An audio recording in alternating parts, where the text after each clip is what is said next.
2019, une année record, 433,5 millions de voyageurs, assez extraordinaire puisqu'on a augmenté entre 2009 et 2019 notre taux de fréquentation de 50%, ce qui est vraiment remarquable et extraordinaire. En plus de ça, on a un taux de satisfaction client de 7,1 sur 10, qui est vraiment aussi une grande reconnaissance du travail que nous avons fait, ce qui évidemment encourage tout le monde à la CIP à continuer et à rester le mode de transport préféré des Bruxellois, ce qui est très important. Évidemment, dans cette période de Covid, au moment où on enregistre ceci, les perspectives pour les années futures ne seront pas aussi ambitieuses que celles que nous avions espéré pouvoir annoncer avant la crise, c'est-à-dire au début de l'année 2020.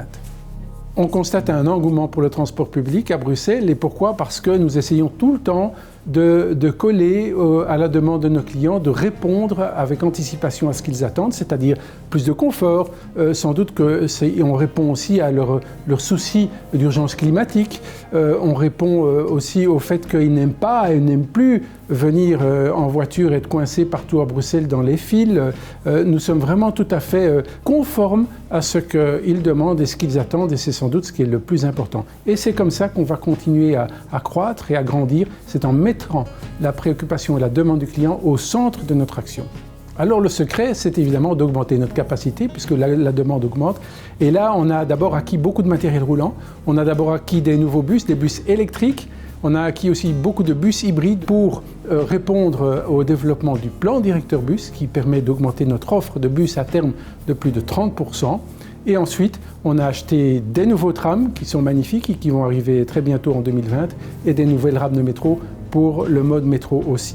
À côté de ça, puisqu'on acquiert du matériel roulant, il faut évidemment aussi agrandir et investir dans le réseau. C'est ce qu'on fait en tram par exemple avec la nouvelle ligne 9 et son extension vers le Heysel. C'est ce qu'on fait au métro avec la modernisation du métro sur la ligne 1.5 et puis la 2.6, mais aussi la création de la nouvelle ligne métro qui va de Albert jusqu'à Bordet et dans un premier temps entre Albert et la gare du Nord.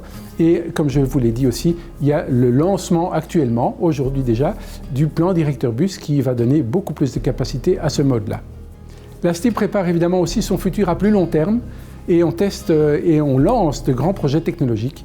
Alors il y a évidemment ce que tout le monde a vu, c'était le lancement de la navette autonome. On l'a testé dans le parc de Woluwe, on l'a testé dans le campus Solvay et c'est un enseignement très intéressant sur ce type de technologie. À côté de ça, et ce sera beaucoup plus visible pour nos clients, nous aurons la technologie EMV, c'est-à-dire un paiement sans contact, aussi bien dans les stations de métro que dans nos véhicules. Il suffira au client de présenter sa carte de banque devant le valideur et son trajet sera payé. Et enfin, un autre projet très important aussi à plus long terme, c'est l'étude des technologies liées à l'hydrogène pour la propulsion des bus. Et là-dessus, nous sommes déjà assez loin. Nous avons un accord avec l'ULB pour faire l'étude de la logistique de l'hydrogène et nous sommes en passe d'acquérir un bus test à l'hydrogène et voir son comportement dans la ville. Alors, la mobilité va changer de concept. La mobilité ne sera plus seulement offrir pour la STIB du tram, du bus et du métro, mais on va agrandir ce concept et on va offrir une expérience de mobilité aux gens. Et ça va se faire à travers une plateforme qu'on appelle le MaaS, Mobility as a Service, qui va pouvoir intégrer l'ensemble des acteurs de mobilité et pouvoir offrir aux gens une solution pour leur trajet d'un point A à un point B, qui intégrera certes la STIB, mais aussi, par exemple, un peu de vélo, du taxi, de la trottinette, du train, et qui leur permettra d'avoir une vision intégrée de leur déplacement. Nous avons lancé une plateforme de ce type test maintenant, aujourd'hui, cette année, pour avoir une solution définitive fin de l'année prochaine ou début 2022.